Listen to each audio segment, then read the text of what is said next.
start the recording. We got a quorum and it is 5:31. We can start. And Clark, you're up then, I guess, because I don't know if Chris is going to be able to join us or not.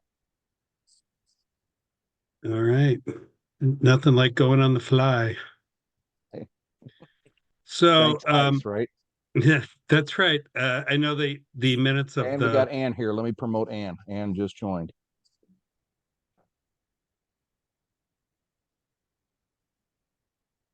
Ann should be popping up here.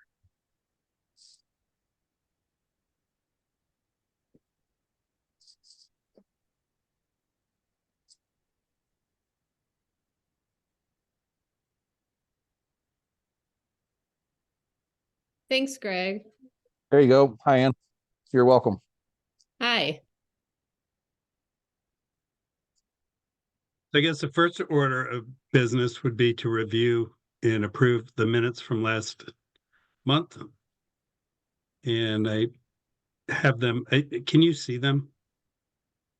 Am I sharing them? Yeah, you're sharing them. They're there. Okay. Yes. I don't know if anyone has any addendums or comments, and if not, let's go ahead and approve them or vote on it anyway. If I hear anybody calling for a approval.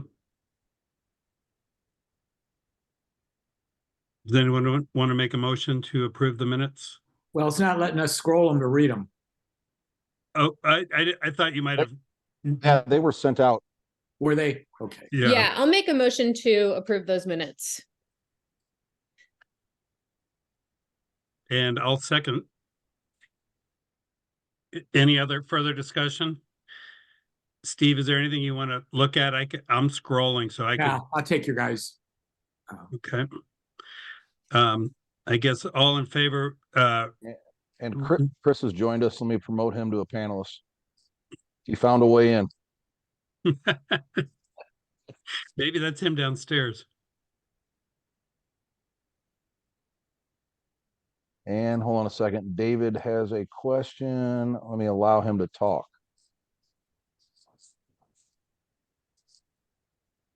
David, allow to talk. There you go. David, can you hear us? I can hear you. Thank you very much. I just wanted to make sure I could chime in when needed.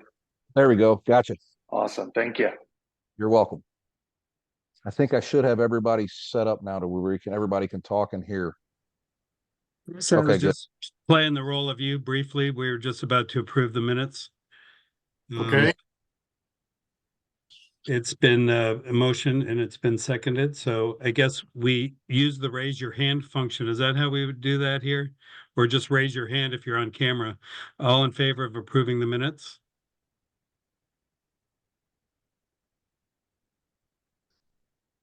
Any opposed?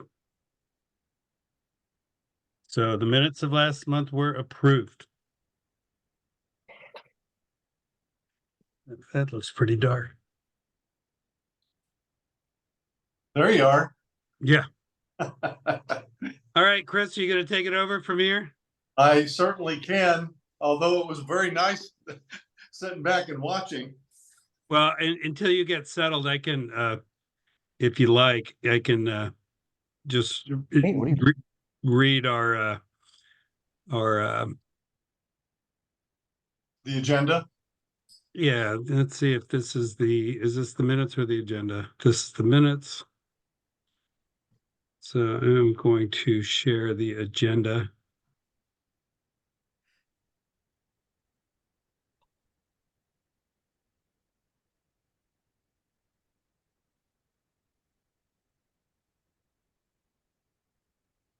Guess I'm not going to share the agenda.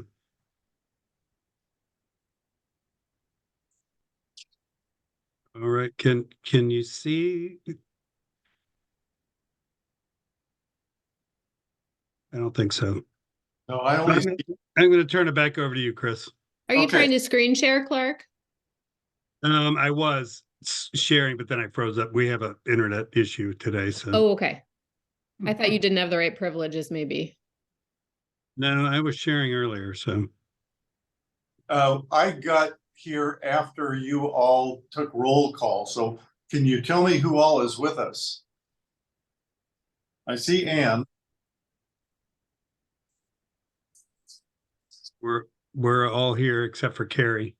Oh, okay, all right. Susan, Steve. Robert Wagnon, Yes. okay. All right, so, have you reviewed the Traffic Advisory Commission goals? We've been doing that the last few times. Nope, Do you want- that's right where we are on the agenda. Okay, you want me to walk through them or you would like to? Go ahead. Okay, number one, use safety as our guiding principle and propose recommendations that are unbiased, transparent, and administered fairly. Number two, develop complete streets policies specific to Webster Groves and present them to the city council for approval. Number three, develop a written plan of the Traffic Advisory Commission process for evaluating citizen requests. And number four, prepare a document to a document of uniform criteria for parking restrictions.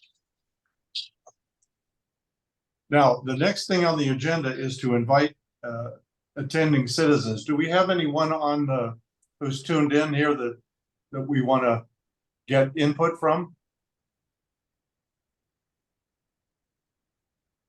Captain Perks, I don't know if you can see anybody else on here. I know that Pam is a panelist, but Captain Perks, can you, and you are muted if you see anybody else on there? Yeah, two. So Jamie Hassemeyer has their hand up and Zach Merkel has their hand up. So who do Okay. you want to go with first, Chris? And Lisa Erkin just raised their hand. So Okay, there's three of them. let's do it alphabetically. Who's first? Well, now you're asking me to think. I'll just go down the line. Jamie Hassemeyer's first, so we're going to allow Jamie to go first. Just want to Jamie, remind our speakers that I'm going to be the timekeeper. We have 3 minutes per comment, and we typically don't respond to the comments. We listen to you, and I will let you know when you have about 15 seconds to go, if you're Okay. at that point. Yep. Thanks. You ready, Clark? Jamie's up. Yep. I unmuted her. Great. Hi, can you all hear me? We Yes. gotcha. Thanks, everyone. And I'll be hopefully a little more brief than 3 minutes. So I just wanted to first start with a note of appreciation that I live on Swan, the 200 block of East Swan. And so the efforts that you all put forth for city leadership to consider and council to consider have made a big difference on our street. That said, I am curious to know, and without having read through every word of your last few meetings, I'm curious to see if there's any, I don't know of a better way to say it, except to like make it less restrictive, especially on days like on summer days, or weekends when school's not in session and there's still like very strict parking on our street. I feel like Or time. yeah, or time frames as well. I just feel like it would benefit the folks on the street to have a less restrictive ordinance. So that's what I'll say about my street. And then also, I just want to I want to encourage your continued process of applying these measures throughout our city, especially when parking is tricky, specifically around our high school. I know that it's been a cause of consternation and angst for the high school kids as well. So I know you all are working hard on that, and I want to encourage that continued work, and I appreciate all of your efforts. Thank you. Thank you, Jamie. Wow, under 2 minutes. Excellent. A+.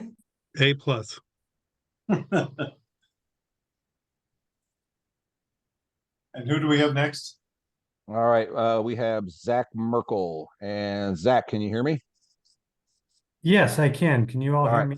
There we go. Zach's up. Hi, everyone. Thanks for your time. I'm Zach Merkel. My wife Kate and I live on Baker Avenue between Gray and Rock Hill. I think we might have a couple other neighbors from our street on. And I think we might be related to the new business number 1 below, but I just wanted to say that, our street generally thinks the traffic on our street is quite dangerous. We have a lot of people that speed going, 40, 45 miles per hour. And I think the conclusion on our street is that it's quite dangerous, and particularly because it's a very narrow street. It's a cut-through street that cars use between Big Bend and Lockwood. And so we are just basically in an exploratory phase, trying to figure out if there's anything we can do and what we could do to encourage some change. Just a couple examples of what's happened just recently in the last couple of weeks and months. There's a high school kid on our street who's had his license for like a year or so. And his car has twice been hit on our street when he has not been operating the vehicle.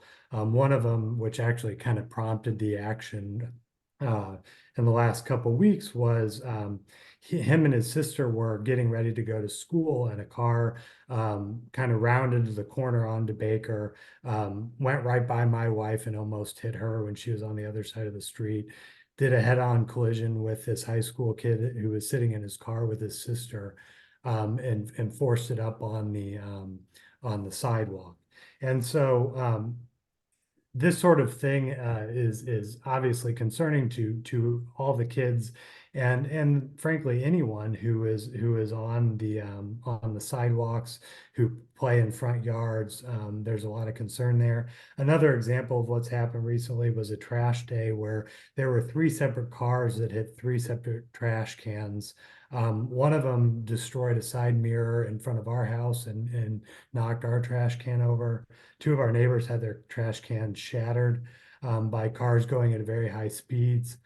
So we've reached out to the Webster Police Department. We've started reporting these incidents to document them. But basically, we're here before this committee hoping for your expertise on whether there's anything we can do, whether that be structural or changes in traffic patterns or whatnot. We know you're the expert. About 15 seconds. Just want to give you the heads up. Yep, and that's all I have to say, but we appreciate any time you can give to this and any solutions you could provide. Thank you. Before you let him go, I know we don't really interact, but I walk that block every day.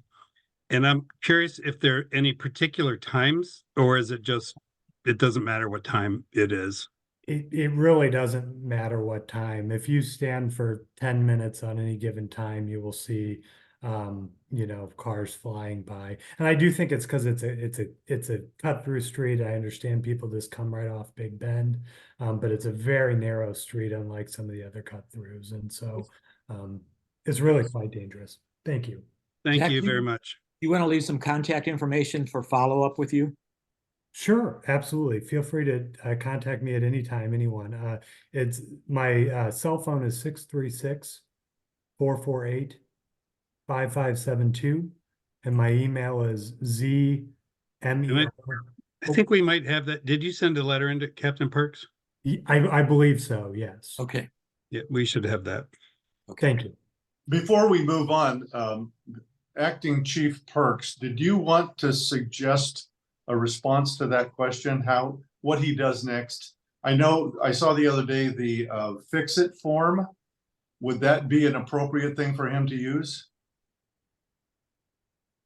Yes, depending on what it is, but as Mr. Merkel was speaking, I was looking up the previous emails and stuff because I know we had addressed. We went back in 5 years of crash data, and we put out our speed trailer radar detection stuff. We've done some stuff on there, and we have responded to some stuff. And to the point, in a 5-year look back, there but 2 auto crashes reported on Baker in those 100 blocks in a 5-year look back. So we've done some look back, and we've done some data gathering and some stuff on that block. So it's probably not appropriate for us to take this up right now. Maybe we could talk about it. Correct. Yes. Okay. All right. Thank you. And who's our third visitor? Third one would be Lisa Erkin. Yes. Yes. 1 second here. And Ms. Erkin, can you hear me? Are you there? She's muted, and you might need to get rid of Zach as well. Zach he should be muted. Let me see here. No, he's still showing up, is what I'm saying. Is that? Well, he might have. But Lisa is muted.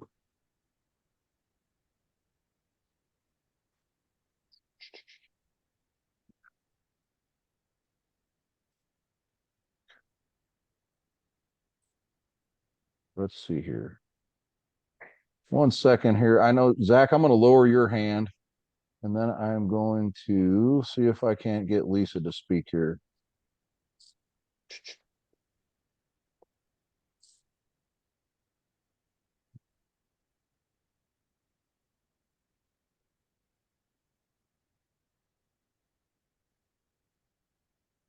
Well,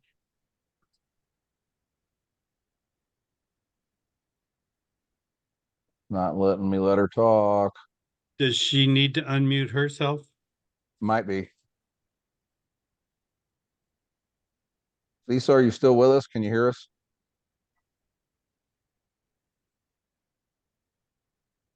Nope, now we lost her. She might not be with us. Yeah.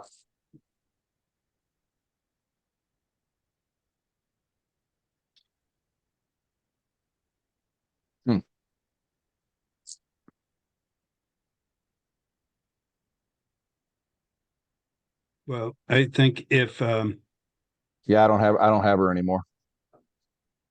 if you're watching, Lisa, maybe you can dial back in. But I see her. Okay, now she's back. And now let me see if I can get her to talk. Okay. Can you hear Now- me? There we Yeah. go. Now we have you. Okay, awesome. I had to go back into my privacy. I usually do Zoom from my laptop, but this was kind of on the fly. So hi, so my husband and I, we live in the 200 block of Sylvester. We live right by Sylvester and Swan, and I will say that the restrictions that you've put in place on Swan are wonderful because we avoided going down that road because often we couldn't even fit down there. But it has put pressure on our block of Sylvester. Oftentimes, we cannot park, we can't have service people come park. Right now, we're parked solid all the way from Swan up to Portland Terrace. There are no spots on most school days. So just wondering, like all the other blocks around us, if we might get some permit parking on our block as well. So that's our question. If that, is something that's under consideration. Again, we don't mind high school kids parking on the street, but we would just like to have some open spots once in a while for when we need them as well. I do feel it's appropriate to sort of answer that, if that's all right, Chris. That Go ahead, Clark. that we are investigating a parking ordinance for all streets that could apply it. We're testing it on Swan. So without the city council approving an ordinance change, the city manager was able to put in an emergency ordinance to test that, again, to sort of see for 90 days how that works on Swan, and does it make sense to apply to other streets. So 45 days, Clark, just Or 45 days. 45. So Okay. I just wanted to let you know that we haven't really put that in place for Swan. It's just really testing it. Right. And hopefully all streets in the area will be able to share parking. That's our goal anyway, to share for residents and non-residents.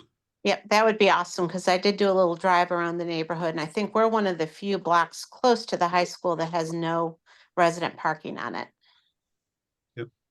And Lisa, if I can add to that, I believe Pam Frazier, who is with the school district, is going to speak a little bit about some other alternatives that have been kicked around. So if you certainly are welcome to leave this meeting. You're also welcome to stay and listen if you'd like. Awesome, I will. Thank you. Thank you very much. Yes, thank you. Okay, the next thing we have on our agenda is old business. and that is starting with this very same topic, the status of the shared parking proposal that we presented back on November 21st. I thought, Acting Chief Perks, you might have some insight into that, what has been going on? So, say it again, Chris, I'm sorry. I was lowering hands and stuff. I was working technical stuff here. I can't imagine you could do it all at the same time. So we want a kind of a status update on where we stand with the shared parking ordinance that we proposed. I know that the city manager has had a conversation with the school, school board, or school district. Chris, I do- can speak to that. Yeah, Oh, thank good. you, David. I was just gonna say, Yeah. I don't have an update because that is in the hands with the city manager and the council. So thank you, Councilperson Franklin, please. Yeah, Yeah. so we're still in the process. So the good thing is your actions, this commission's actions has actually spurred conversation with the school district. And so that conversation has begun trying to find alternatives and trying to find new avenues, no pun intended, in order to create a safer streets around the school district. So the only thing my understanding is I talked to the mayor this morning, and she and Dr. Peoples and the superintendent of the schools met this morning or earlier last week and discussed this issue. And so we're going to reconvene that meeting and try to discuss, and hopefully then I will be able to come back to you guys with some new alternatives and some new ideas as we look at that ordinance and we look at potentially creating a safer street, at least around the school district, and then trying to apply that to the city at large. So hopefully by the next meeting, I'll be able to share some additional information. Okay, great. If I could make a comment myself, I know that there are people on our Traffic Advisory Commission who are not excited about adding more parking. And so just over the holiday, I had a little time. You can tell what an exciting life I live, because I spent about half a day visiting all the places that are within a mile of the public, I should say, public organizations within a mile of the high school. And if you count the churches, the Eden Seminary, Narings Hall, Holy Redeemer Church, Webster University, the public library, various places around, I counted 1,700 parking places within walking distance of the high school. 1,700 parking places. So the idea that we can't find another 150 parking places in the vicinity of the high school sounds to me like we need to find a better way to look at this problem, a different way to look at this problem. And I'm just suggesting that maybe there are some opportunities out there that we're overlooking. Did your count include street parking? No, that did not. That was not on street parking. And it was so again, I agree with you that there's plenty of parking, and I'll be the first one to say that when I read suggestions of knocking buildings down and building surface lots, it raises my blood pressure, honestly. But you know, I know Mason and Joy are two streets that we've talked about quite a bit, and even taking out the parking that's near Holy Redeemer, there are 120 parking spaces on those two streets that are restricted. And I've gone down there 15 different times, different parts of the day during the school day. And the most cars that have ever been parked there has been 15. wow. So the fact that we're not looking at even how our public streets could be possibly shared in that number just adds to the number that you're talking about. So I agree with you that there are creative ways to do it. And I think, you know, with as David said, the city and the school district are talking, and we've spurred some of this too. So there are definitely more creative ways in knocking buildings down and building more surface lots, because that takes away from our city, in my opinion. Uh-huh. Rob, Joy and Mason. Okay, so I guess we'll let the city continue to have a conversation with the school district. Can I ask, is this the right time for Pam Fisher to step up and make some comments here? I think that would be great.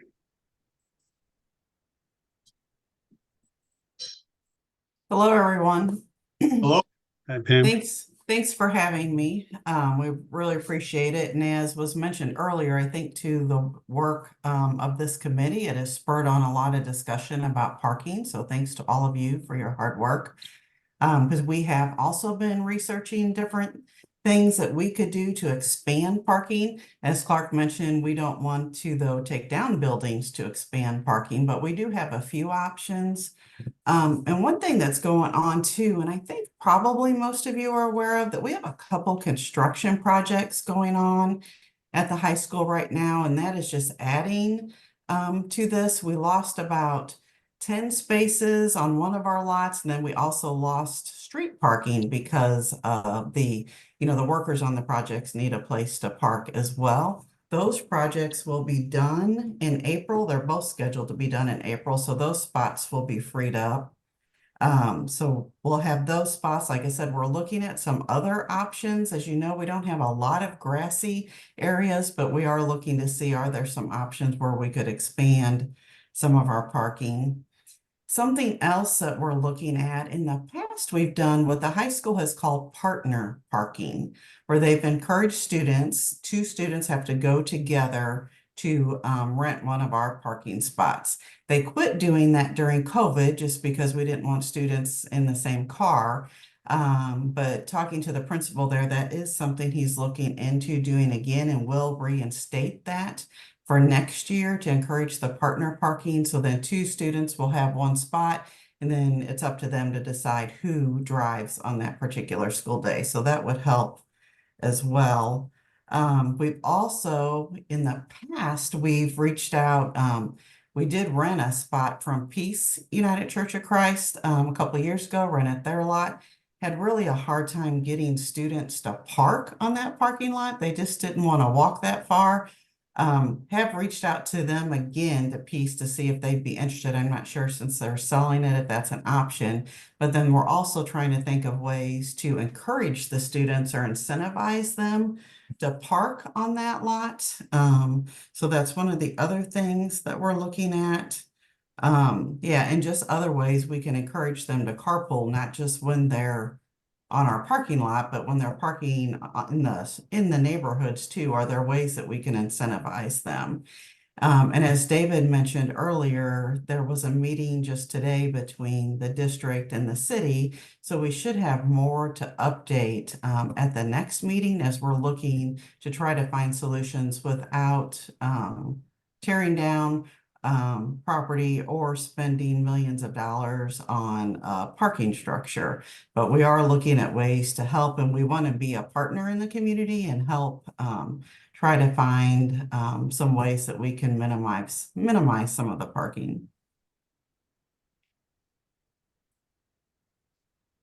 So from your point of view, this is a work in progress. Correct. And do you sense some optimism on the part of the participants? Well, that might be a wait and see. If we're talking about the students, it might be a wait and see till we implement some of the incentives and see how they go. Okay. All right. Well, thank you for your update. Thank you. Actually, what sort of incentives? Yeah, we're still working on that. Not really ready to share that publicly, but thank you. Any other questions for Pam?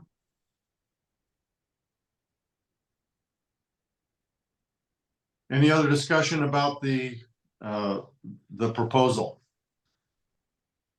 I would have a question, maybe directed to Greg. Since this is a work in progress, with the concern for restrictions being too broad on the 200 block of East Swan, before the ordinance on this block is made permanent, I think there would be a case for a conversation about that. Is it possible that the emergency order can be extended as an option rather than coming up with that decision by the middle of February. So what I heard was that and I don't want to put words in her mouth, but the issue was that they want to make the guidelines that we've created more flexible. Is that a fair statement? So they're in place at one period of time, and they're not paid. They're not enforced in another part of the time. Is that correct? Yeah, basically, yeah, that they're enforced when there's a problem. Yeah, I mean, there's obviously a problem time 8 to 4, but you know, evenings and weekends, there's little parking on our street. So why control which side of the street a person can park on the rest of the time? Well, first of all, there are two parts to that, as you know, Steve.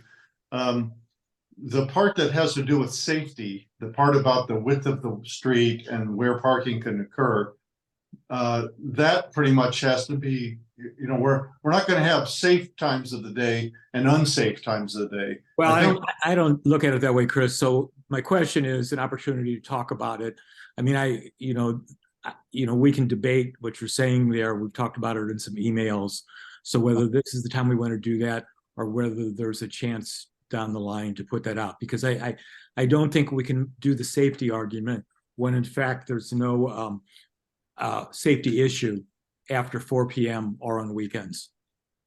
So I just to address that. So I think there were two parts to your question. Yeah. And first is in regards to whether the temporary ordinance can be extended. Right. I don't want to speak too frankly because I don't know exactly, but my understanding is that it cannot be extended by the actions of the city manager. It would take city council. So I have talked to the mayor about at least doing a temporary ordinance that would come directly from city council to continue the parking restrictions on East Swan until we get this resolved or until we figure out if there is a resolution or if we need to move forward with the proposed ordinance.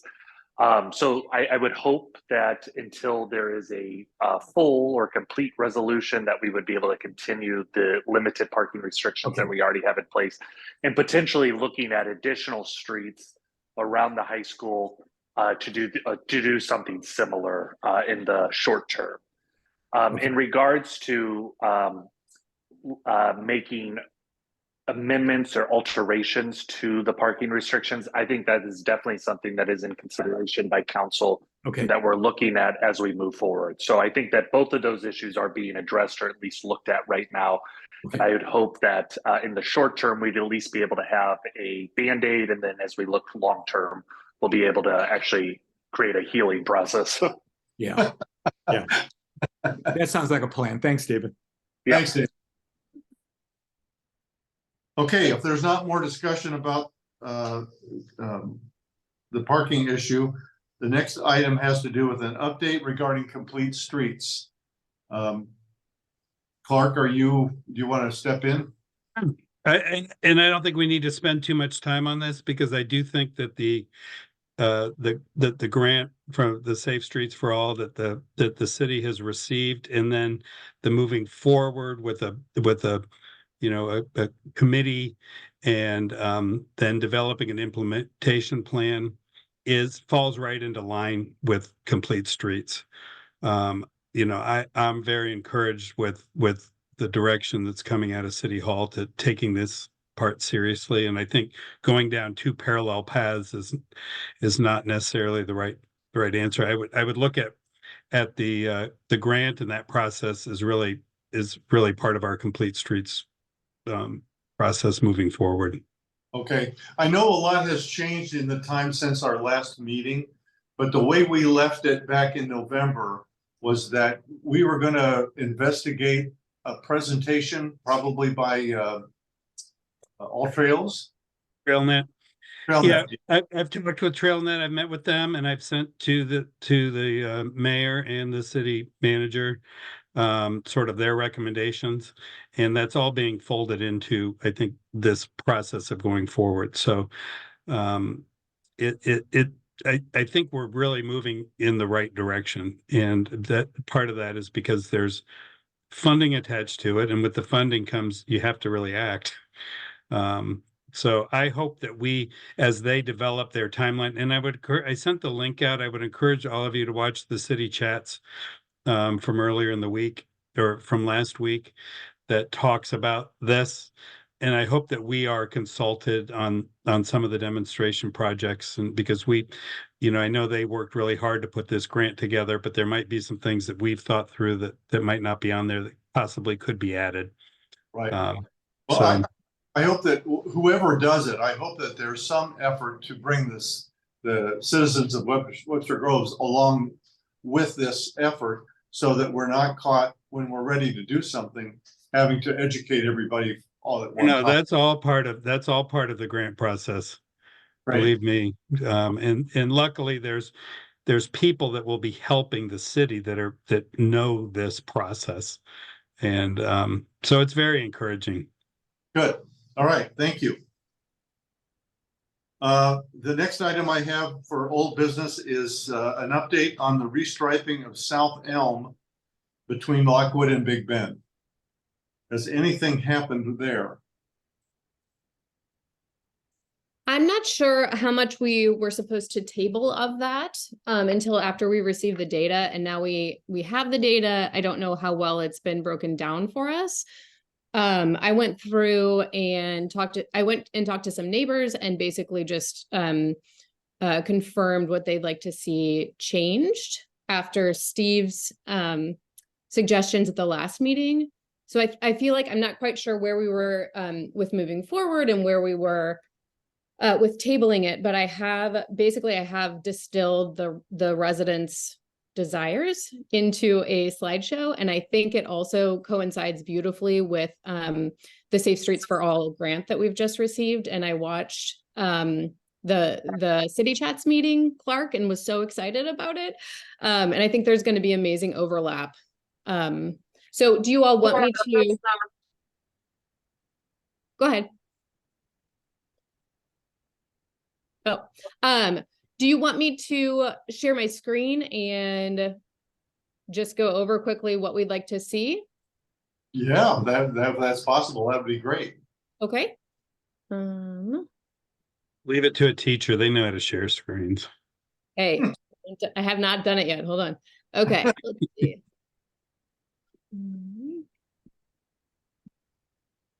Okay. Share screen. Oh, and Pam, I think the same courtesy that was mentioned earlier about you're welcome to stay if you want, but if our feelings won't be hurt if you need to get to other business. Thank you. Thank you, Pam. All right, can you guys see this? Yep. Sweet. All That right, better? so who is that? Sorry. Can you all see it? Did I move the thing out of the way? Yeah, I can see it. Yeah. Okay. So I don't know who needs convincing or reminding, but I just looked back at the petition to look at the level of support, and we had 257 signatures. We had 16 people who promoted it, which I thought was fascinating. How do I get to my next slide? Good Lord. 16 neighbors donated money actually to promote the survey so people would actually see it. And the highest individual donation was $100 just to promote the survey. Wow. So we clearly have a lot of support. This was the original language, and I have the original petition linked. This is saved with everyone, so I won't sort of bore you by reading it, but it's the language I took from Vision Zero and Complete Streets programs. Oh, and then I loved this quote. This was Eric Peterson at the January 18th City Chats meeting. He said, "We can put up all the signs we want that say slow down, but it's actually how we build the streets and how we organize parking and other things throughout the city that helps people slow down." And then at the same meeting, Dr. Peoples mentioned that there's controversy around changes to streets when it comes to added bike lanes and stuff, but there's consensus here. The South Elm residents want common sense traffic calming measures implemented on our stretch.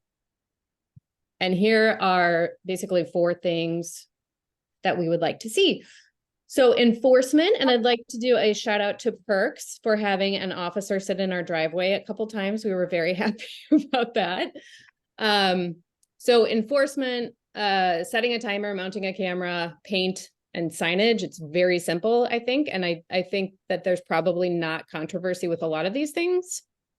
We want to improve the neighborhood feel, because right now we just have no signs, no sort of input from the city, nothing that shows that that our street is a neighborhood. It's just this commuting traffic nightmare with a lot of commuters going through. And then, Clark and I discussed this, but I do think this would also connect to the effort for equity and belonging for all Webster residents. And I say residents in italics because I don't just mean the commuters. And I say all Webster residents because I mean people north of Kirkham, as well as south and connecting our neighborhoods. Oh, and then there was sort of a controversial statement given by the, I don't know if it was the fire chief or the former police chief, and they were sort of criticizing traffic calming measures and saying that they increase EMS and police response times, but they don't, and there's data to support that. And then, so enforcement is really the number one thing I'm hearing from residents. I made a beautiful series of maps here where you can see exactly where police can sit.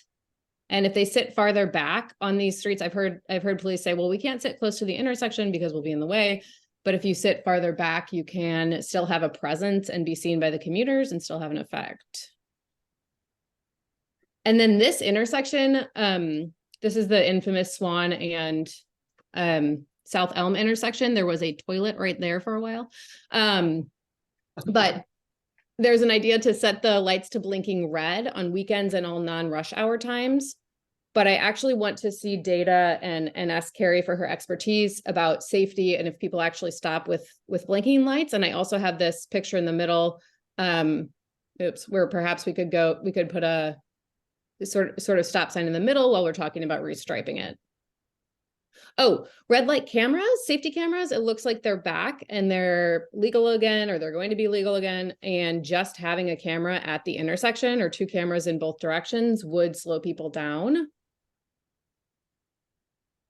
This is sort of an upgrade option to do a red light indicator light, so that police can see from far away whether or not somebody has run the light. Okay, I'm going to sort of go through this quickly. So paint and signage, you can see Bristol Elementary up here. This is where there was a crosswalk forever, and now there's not a crossing guard and there's no crosswalk. There used to be a stop sign that they would turn, I think, every morning and afternoon. So these are where we need enhanced crosswalk and just a crosswalk at all down here at Jackson and up here at Cedar. It's kind of nuts that there's not crosswalks there. And this is to emphasize how barren the road is. They have since this Google Street image, they've done the middle stripe, but nothing else. So residents would like to see radar speed signs, do not block driveway signs, just again to show that the city is invested in this neighborhood and expects commuters to follow the rules, follow the law. So this is sort of what it could look like if we were to do the proven traffic calming measures, such as planting trees to slow people down, narrowing the lanes to slow people down, adding signage. Again, nothing. And that's what we could do. And here is Steve's sketch suggestion from our last meeting, which I really appreciated. And this image is from some sort of Complete Streets website that shows how you can make streets safer for everybody. Obviously, this is what Webster's going for anyway, but it looks like narrowing the lanes is a really smart move. And if we were to do, I need Carrie's expertise and probably TrailNet as well. But if we were to add a bike lane to South Elm, I think it would make a lot of sense. And then add share the road on Lockwood where people already bike all the time anyway. And in case there was any misunderstanding, it's very clear that narrowing lanes is a improved safety. So that is just an obvious, easy fix for us to restripe our road and make the lanes smaller. This is the very barren intersection at Swan and Elm.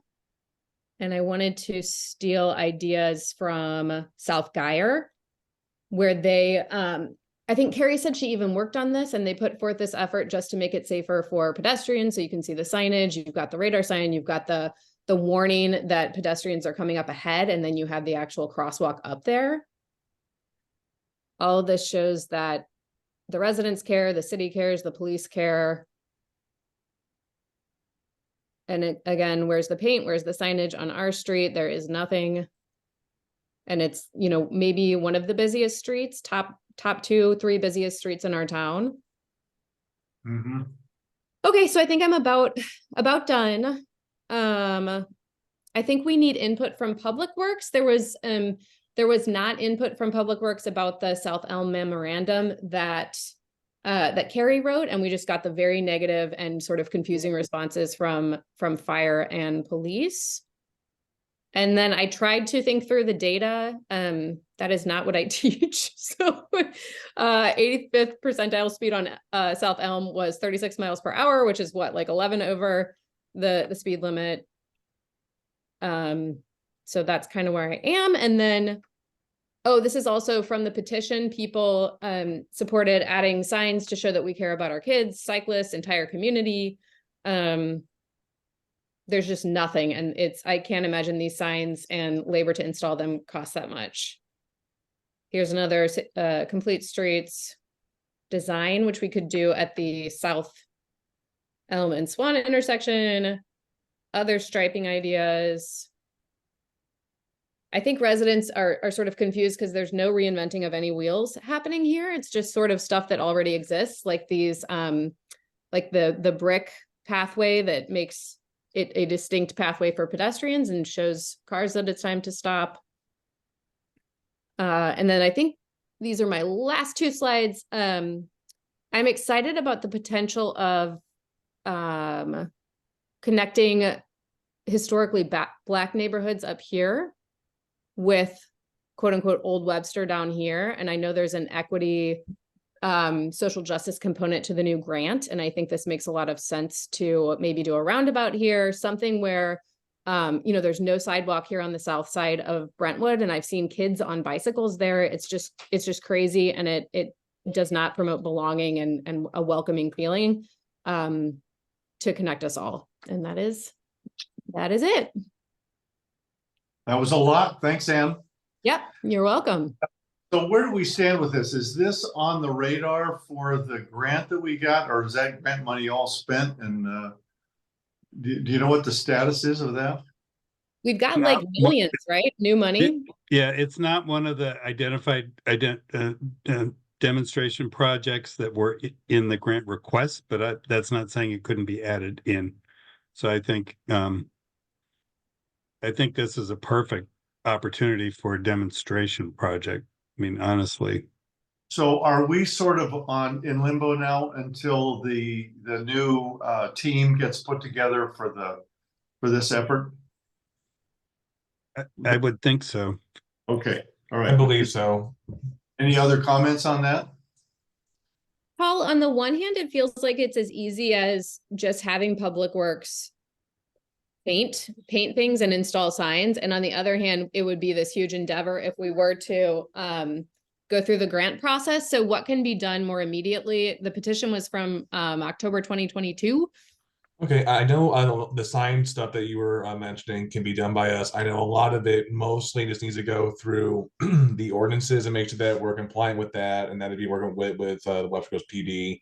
And then I know any of the electronical stuff that will need to get put into the work into the budget, whether we use the grant money or whether we use our own monies that we have available. So that just has to come down from the top from Dr. Peoples if we can or cannot use that money. So everything seems reasonable within like what we can do and what I don't mind over like doing with my traffic background. But it's again, I need to get the go ahead from my superiors. So I know we are short on maintenance staff. I know that's always been a common thing, but I know that shouldn't be a problem once the weather starts warming up and they're not busy battling snow and ice. Would Okay. think, yeah, I would encourage too, the crosswalk thing is probably the most dangerous thing in Webster. I mean, I Agreed. could name them right now on Kirkham at the school district building. That is the most dangerous crosswalk in the city. And I walked there. I mean, and it's scary to me that is so dangerous.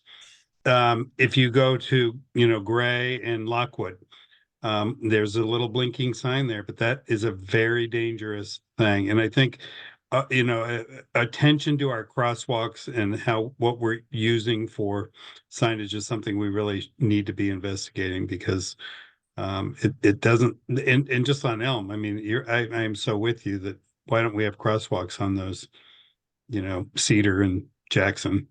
And I mean, it's so upsetting because it's school children walking every single day from North Webster to Hickson and wherever they go, or crossing to go to Bristol. And they're just waiting for people kind enough to stop where there should be a crosswalk and isn't. It's just absurd. And it seems like an easy fix. I certainly understand the importance of this. I'm a little bit torn because here we have this new grant and we're going to form a new group of people who are going to work on implementing those grant things. And so I number one, I'd like to do this quickly, but on the other hand, I can see why people would argue, well, let's not go in 16 different directions here. Let's focus this group on what's important and prioritize. So I'm struggling a bit with where do we move forward here? I think where we move forward is getting a complete streets ordinance in place that has the sort of the backbone of what we're trying to do. So every time something like this comes up, we can apply it to that and say, are we trying to make this street more friendly to more different types of people? And then it's easier to move forward. So I understand the frustration that it takes so long. But I feel like we're making more steps forward than I've seen since I've been on the commission. So, yeah. Okay. All right. Any more discussion on that one? How are we doing time wise? About 5 more minutes or so, it'll be 6:30. Okay. So the next thing I have on the agenda, an update on the preparation of a standard process for the Traffic Advisory Commission. And I think Susan was working on that.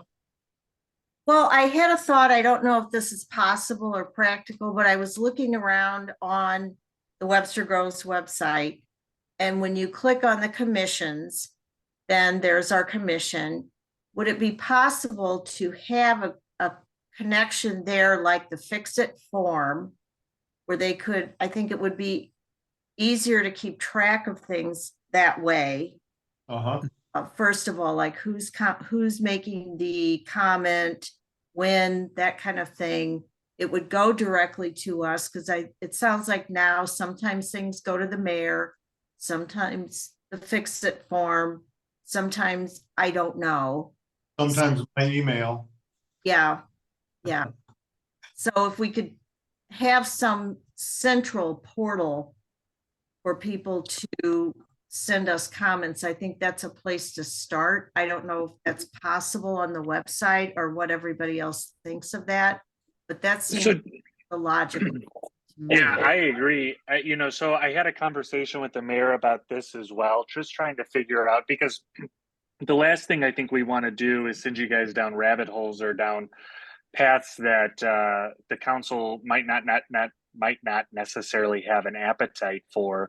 So the mayor and I are going to meet this week to discuss potential fixes for this, to try to figure out exactly the best way to get you guys either quote unquote complaints or issues from the residents or from citizens as to traffic, and then also to ensure that, hey, council's on board with you guys investigating this, researching ideas to solve it, stuff like that. That way you guys aren't just spinning your wheels for nothing. So again, I think at the next meeting, I'll be able to provide more information. I didn't Okay. realize that this was such an issue. And I also didn't realize that, I mean, it makes sense now that I think about it, but I guess I didn't realize that everything was coming directly to you as a commission rather than necessarily the council or city manager for first look. And I think if I had to guess, the first look would either be council or the city manager before we start digging into a potential resolution for any issue or concern. Well, David, you bring up a really great point because if you go back a couple of years, virtually everything that came to us came through the police department. And that made this job incredibly easier because we had Captain Perks to explain to us the issues, and we were allowed to focus on, you know, what is the impact to the community. Now, Exactly. these things are coming from every direction. Everywhere. Well, and you guys are doing such a good job that I think, frankly, people want to find resolutions to these issues, and they've stayed silent. But now they see someone willing and able to try to push the envelope, so to speak. And so I think that's why we're getting more of these. It's not like these haven't been an issue. I just think people haven't necessarily raised them to the level that they've raised now, or they haven't had the opportunity necessarily to raise them. So I don't want to stymie that in any way. I want these issues to be raised by citizens, and then for us to determine, hey, is this worth looking at? Do we need to look at it? But I think the question really comes down to staff resources, staff time, money, and then also your guys' time, and making sure that we're using it effectively and efficiently. Well, so we'll take that as a compliment. Absolutely. Absolutely. I'm impressed. So, I mean, it's pretty unbelievable because, you know, it's funny because just going back to the school parking issue around the high school, you know, Laura and I were just talking about today how this was an issue of concern when we first got elected 6 years ago, and it kind of just sat there, you know, nothing really happened. And it was your guys' action and your guys' dedication to the issue that actually has spurred a conversation now with the school district and us hopefully coming to an amicable resolution. And I think all of these things, frankly, you guys bring them to light and help us as council figure out the best way of handling it. And I don't want to stymie that in any way. So I think we're going to try to figure out the best way of handling when a citizen or a community or anyone raises a topic, a concern, that it is addressed efficiently, effectively, and with the least amount of waste of time as possible. Okay, thanks, David. We appreciate the compliment.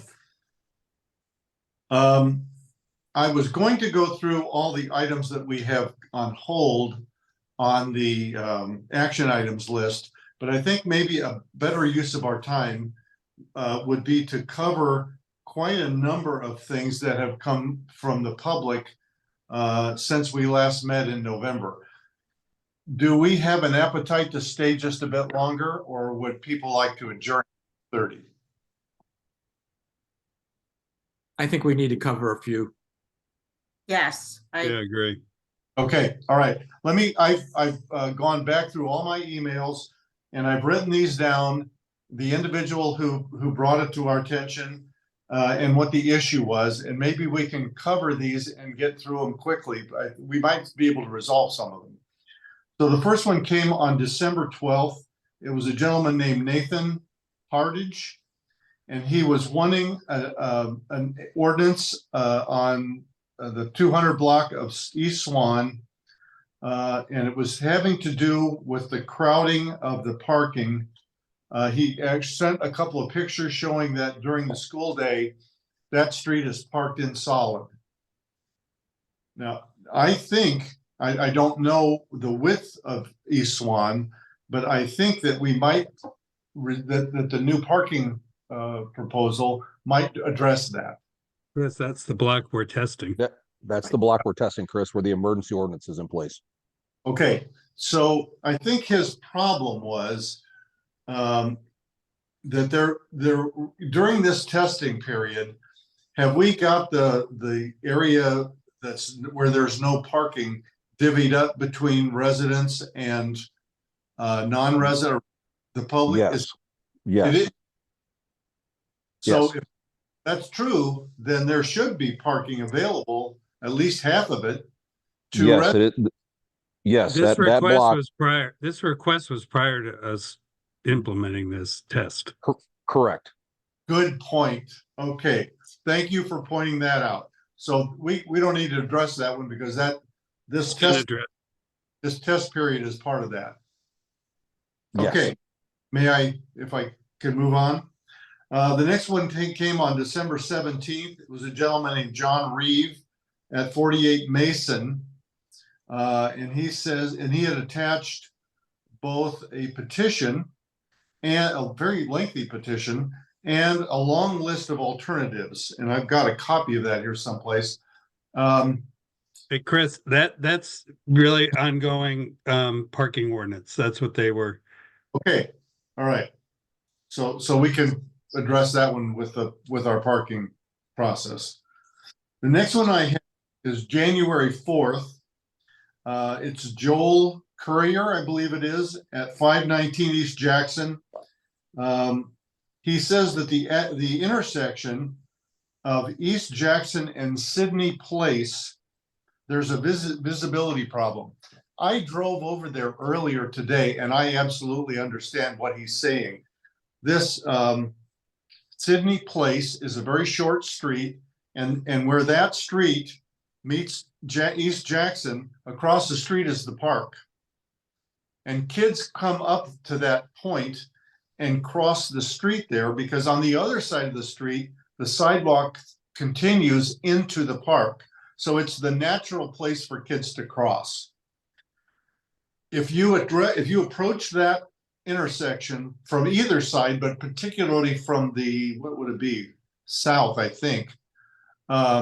If you approach that, it's very steep and the driver cannot see the crosswalk from the road as you approach the intersection. There are no signs, no children crossing, no painted crossing, nothing to indicate that an oncoming driver that there's a crosswalk there. So at the very least, I think they probably need some kind of signage to indicate that there's a crossing there.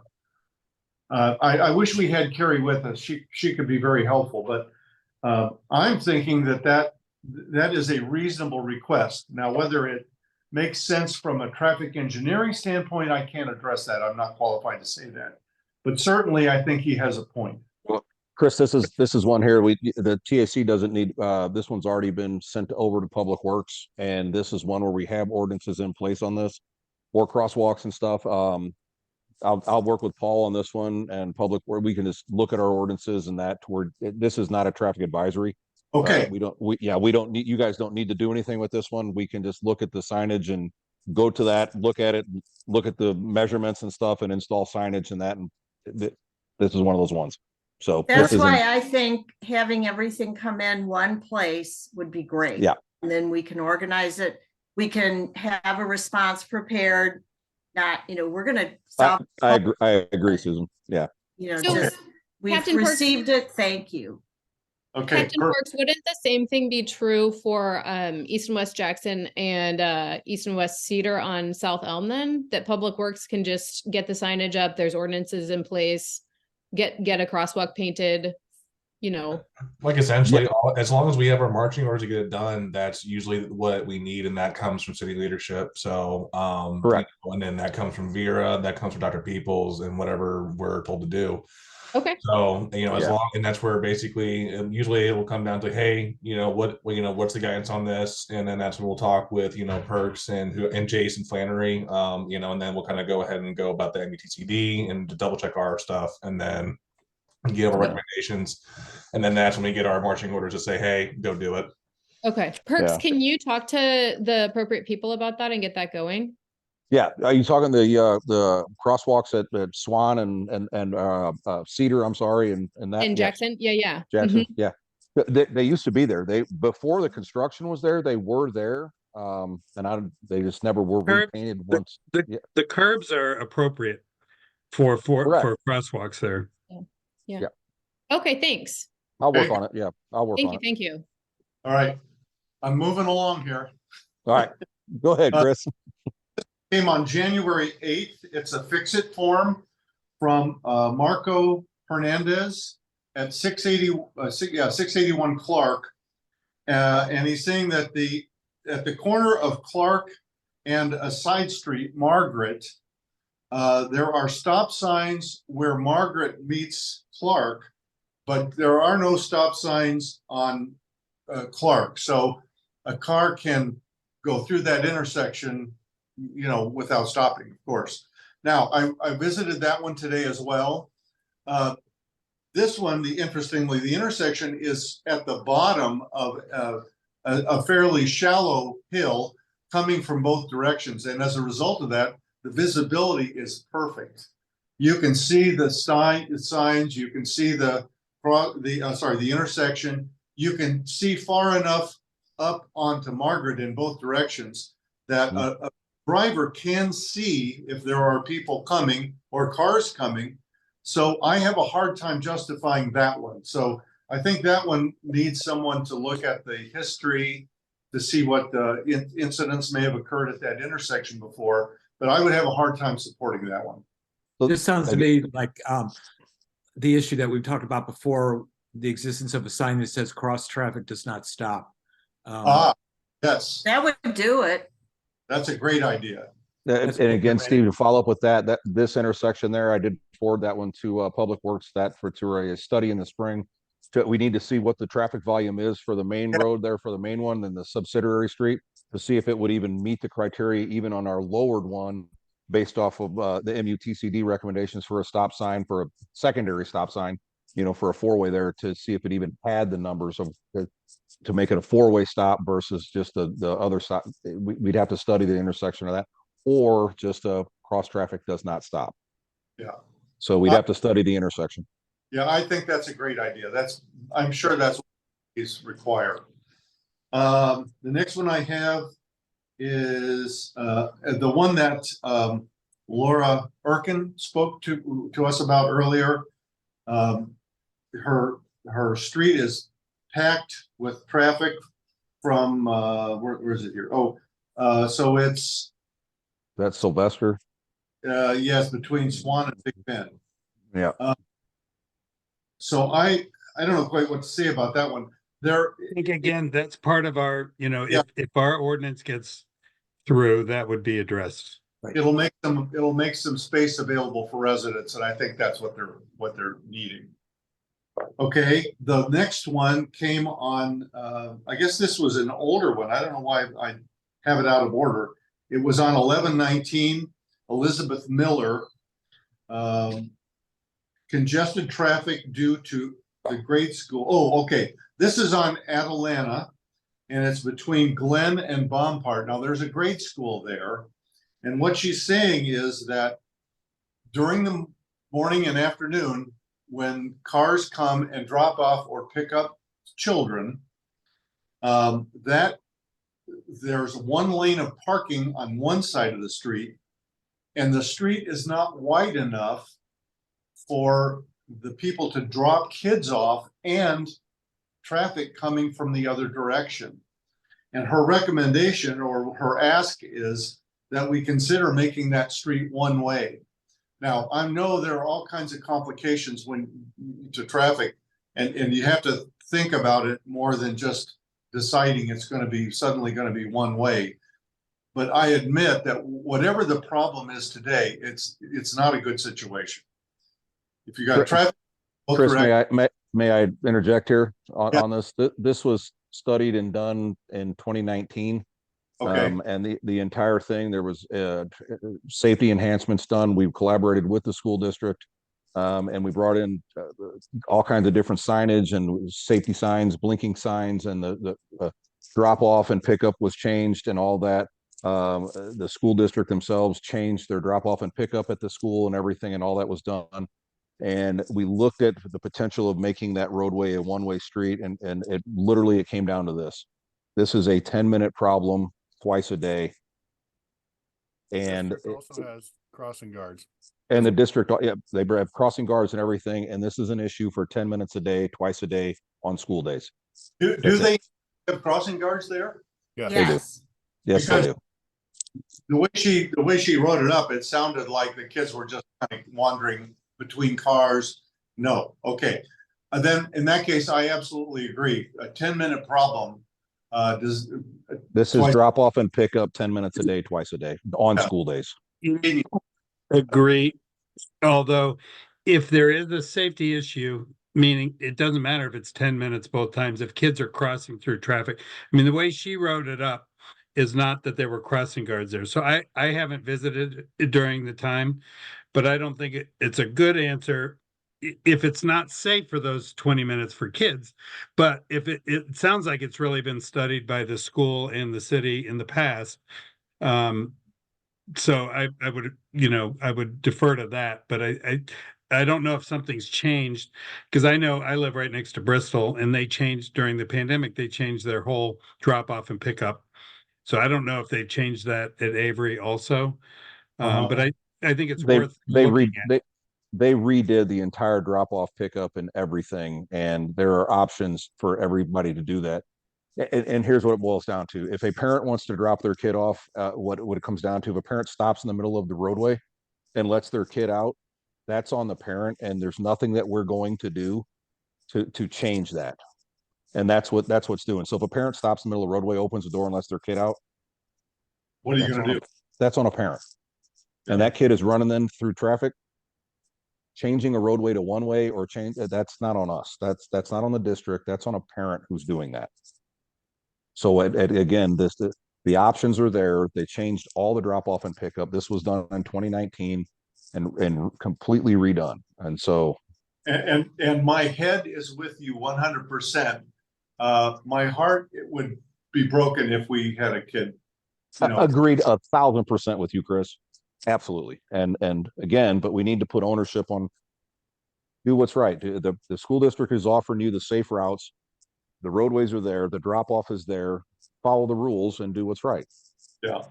Well, then I think from what you're saying that maybe the challenge is in the hands of the school district to make it, to help the parents, to make it clear to them that there's a safety issue involved. I would suspect that they're doing it. I would suspect that they're pushing it out. They're getting the information to the parents. They're doing it right. But we're all, these parents are in a hurry. They're doing it, and they're Right. I would suggest that making it one way would create more confusion. After agreed. So many years of the street being this way, I think it would actually be more of a risk at this point to do that kind of change. That's just my opinion, though. Well, I don't have to offer. I'm just asking if it's something that needs to be addressed. And from what you're telling me, it's already been addressed. So I'm willing to go with that. Okay.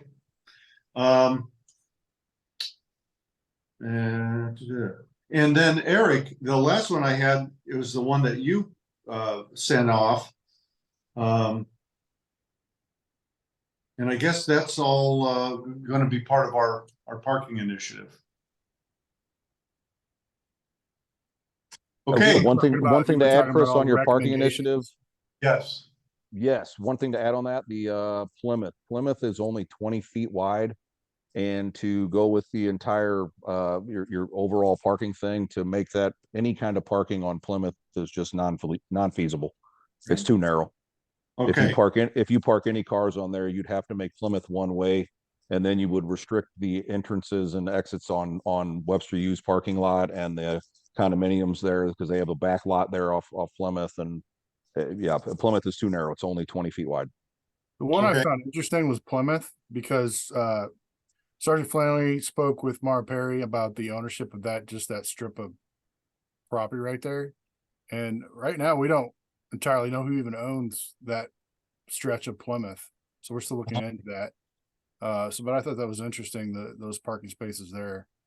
I was asked for several years, so that's something I saw. There aren't any parking spaces on No, Plymouth. one of the recommendations was putting parking along Plymouth. Okay. Oh, Grant, Well, I thought that it was under 18 feet was no parking. If it was 18 to 24, you could have parking on one side. I misspoke. I meant Bussy. But yeah, Bussy is the one that's confusing right now. Okay, Yeah, but yeah, Clark, Plymouth is 20 feet. And so if you put parking on one side, you'd have to make it one way, because if you let it be two-way driving with parking on one side, you would have cars that would be going head on to one another, because you'd only have a 10-foot driving lane, because you'd have to have an 8-foot parking lane. okay. So is this all, this discussion is about this list of proposed solutions? Is that what we're talking about here? Yes. Yes. All right, so I just didn't know where it came from.